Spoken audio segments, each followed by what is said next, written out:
Hello world, Iron Sharpers Iron, Andre Ford here.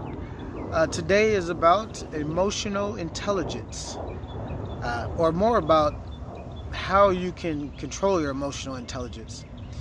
One easy hack that I've found to be very beneficial to managing my emotional intelligence is the art of sitting still. Now, I know a lot of people don't like to hear about the whole meditation, or I don't have time to sit there and think about nothing, or some people say sit there and pray. Well, I say, well, you're handicapping yourself, and your body will probably let you know that.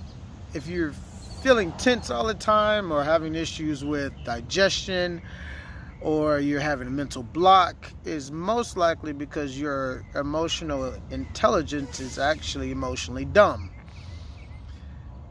You should know by now as adults how to control yourself, but emotional intelligence is more than just controlling how you feel.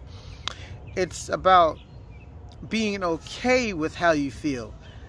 I had to learn this the hard way. I was very nonchalant for a long time. I would let things just roll off. Nothing ever bothered me, and this affected my relationships and with my either the current girlfriend at the time, or my future wife, and even my family and my kids, because I would be sitting there letting things just roll off, and you may think that that's a good thing, that nothing ever bothers you, until something actually does.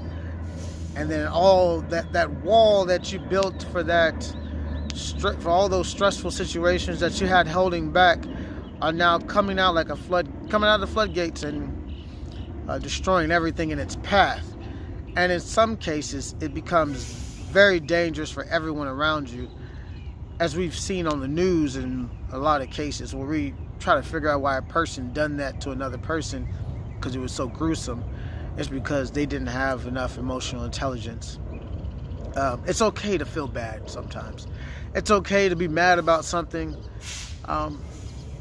It's okay to be stressed. All of it's a learning possibility. I mean, if you weren't stressed, you're not living, and that's the one part of the process of learning, is being stressed, being uncomfortable. You have to learn to be okay with being uncomfortable.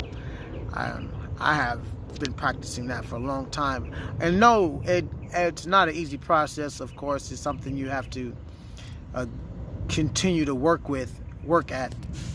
Just like discipline, willpower, or any other skill that you were not naturally born with.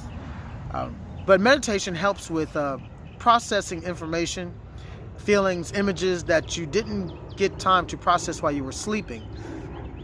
And when I'm talking about meditation, I don't mean praying. I'm a big advocate of praying. I pray all the time, but when meditating, you are not praying. The reason being is praying has to do with talking to God. And if you're talking to God, you're not listening because you're talking. So shut your mouth and sit there and be still. Let the information come to you. Just focus on nothing. Don't even think about anything. Don't think about philosophy. Just let the information flow to you. Most likely you'll hear God talking to you, and you'll hone in on that. And in that process, you won't even be thinking. You'll just be listening, and that'll be the only thing you'll be doing, is listening. And for those who don't believe in God, well, just sit still. That's all I can tell you there. But we neglect ourselves a lot by not doing this one simple thing of not doing anything, because that's what meditation is, sitting and not doing anything.